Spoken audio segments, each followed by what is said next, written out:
Something lives inside this letter, and it knows him. The envelope was waiting on his windshield when Jake Mercer stepped out of O'Malley's bar at 2:47 in the morning. The parking lot of the Rusty Anchor.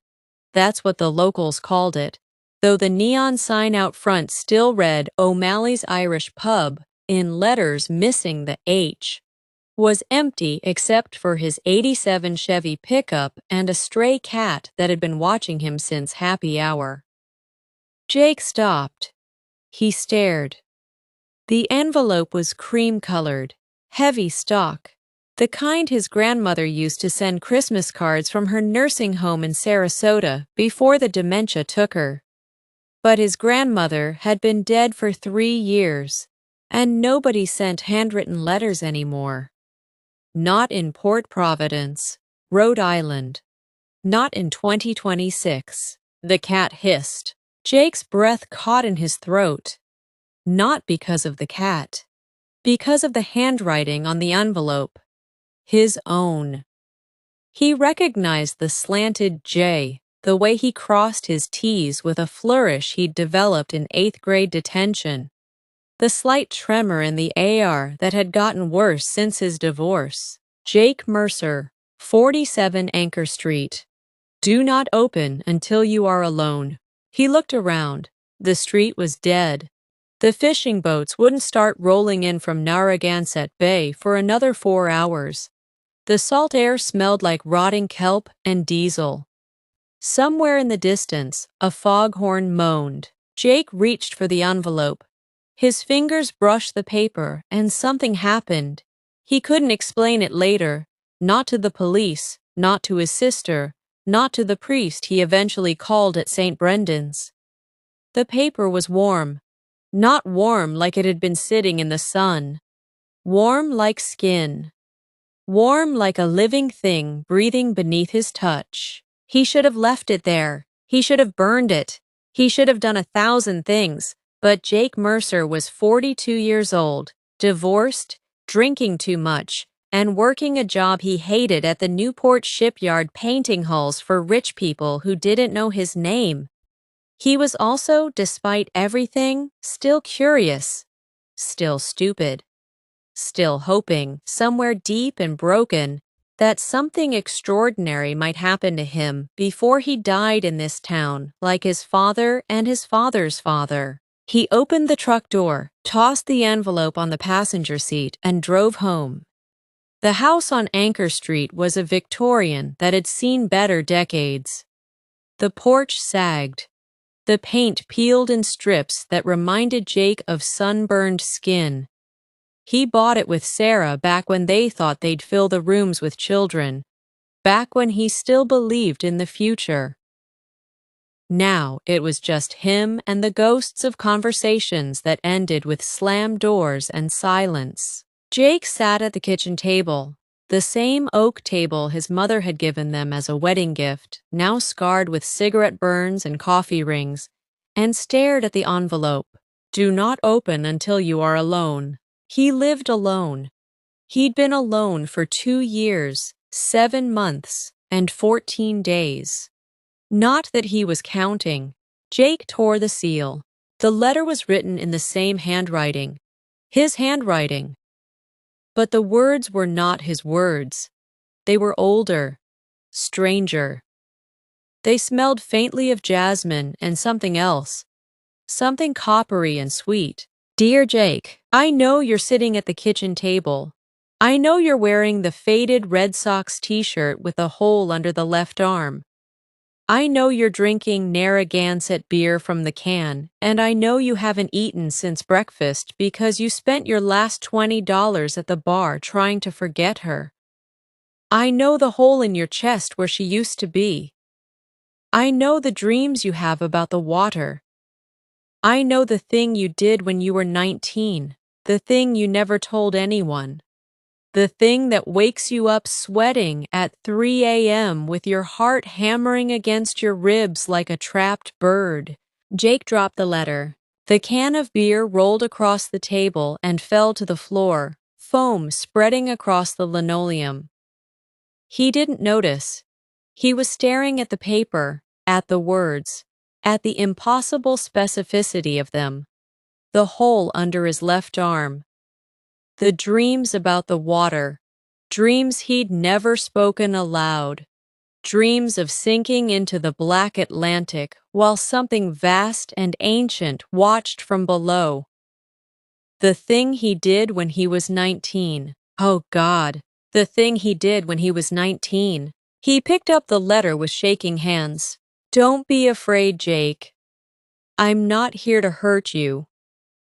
I'm here because you called me. You called me every night for 632 nights.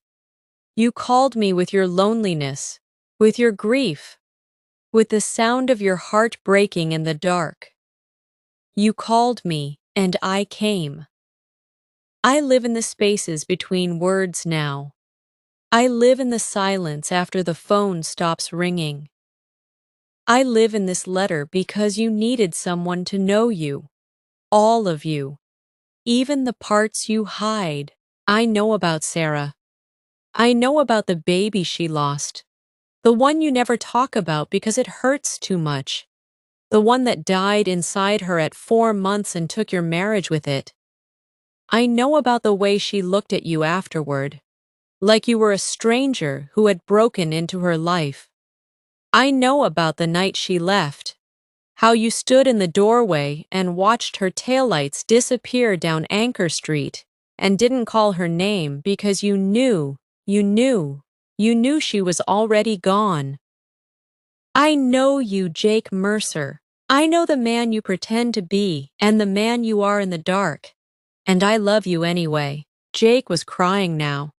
He didn't know when he'd started. The tears fell onto the paper, and where they landed, the ink shifted, swirled, reformed into new words. Don't cry, my love. I'm here now. I've always been here. I was the voice in the static on your radio.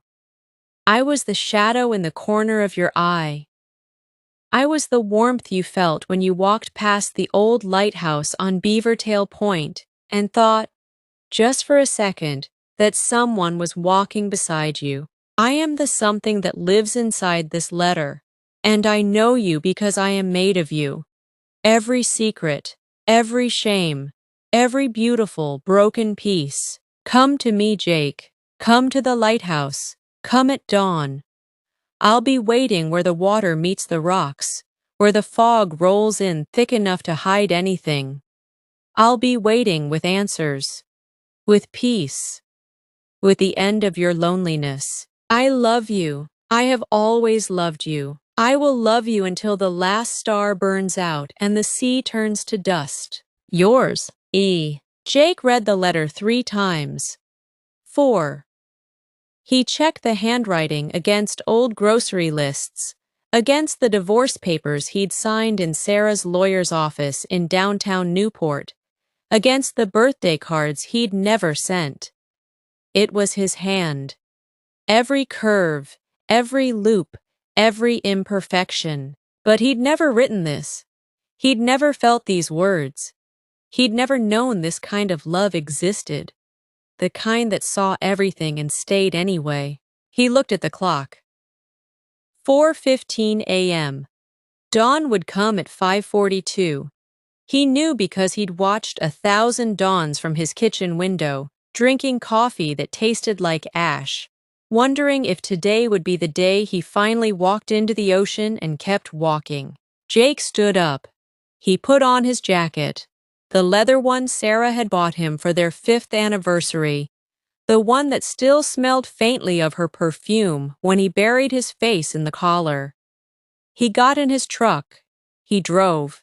But the road to Beavertail Point wound along the coast like a scar. The fog was thick, a living thing that pressed against the windshield and made the world small and soft and strange. Jake couldn't see more than 10 feet in any direction. He drove by memory, by feel, by the pull of something he couldn't name. The lighthouse rose out of the mist like a ghost. It hadn't been operational since 1989, but the Coast Guard kept the grounds maintained for tourists who never came in winter. Jake parked in the empty lot and walked toward the cliffs. The rocks were slick with spray. The Atlantic churned below, black and hungry, speaking in a language older than English, older than hope. Jake stood at the edge and waited. "You're here." He turned. She stood 10 feet away where the fog was thickest. He couldn't see her face clearly, just impressions. Dark hair, pale skin, a dress that moved like water even though there was no wind. "Who are you?" Jake asked. His voice sounded strange to him, rough and unused. "I'm the letter," she said. "I'm the space between your thoughts. I'm the love you never let yourself believe you deserved." She stepped closer, and for a moment the fog thinned, and Jake saw her eyes. They were his eyes. The same hazel, the same flecks of gold, the same sadness that looked back at him from bathroom mirrors at 3 a.m. "I don't understand," he whispered. "You don't need to understand." She reached out, and her hand was warm like the envelope had been warm, warm like a pulse, warm like life. "You just need to choose, Jake. You've been choosing death for so long. Every drink, every night alone, every morning you woke up disappointed that you woke up at all. Choose something else. Choose me. Choose the life that's still waiting for you. The one you think you lost when Sarah left, when the baby died, when you became this ghost haunting your own existence." "I don't know how," Jake said. The truth of it broke something open in his chest, something that had been sealed for years. "I don't know how to be anything else." "Then let me teach you." She smiled, and it was Sarah's smile and his mother's smile and every smile that had ever loved him, all at once. "Let me in, Jake. Not the way you let the darkness in. Let me be the light. Let me be the reason you go home tonight. Let me be the voice that tells you every morning that you are worth saving." She pressed the letter into his hand.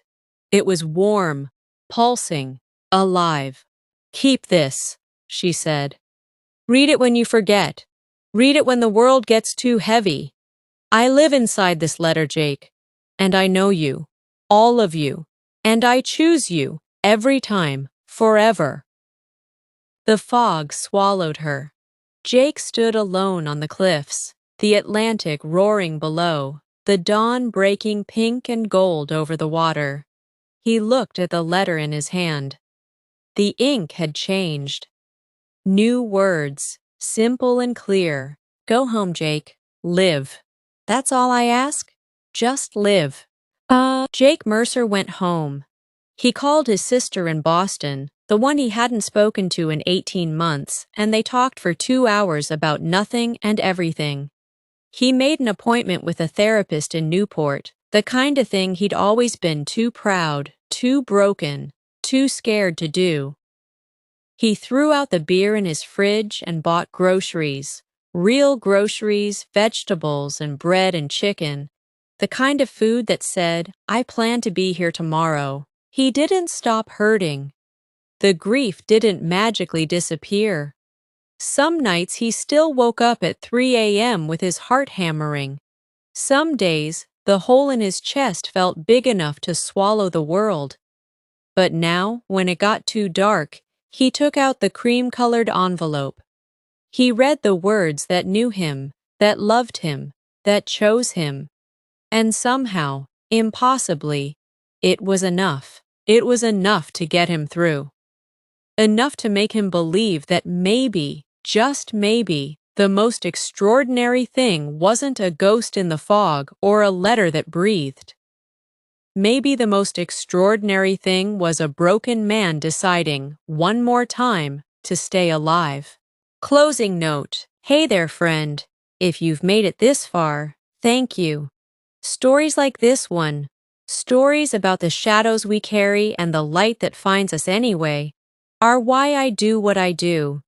If Jake's journey spoke to you, if you saw a piece of yourself in his brokenness or his hope, then you're exactly where you're supposed to be. This channel is built on stories that matter. Stories that reach into the dark places and leave a light on. Stories that remind us we're not alone, even when the fog is thickest and the night is longest.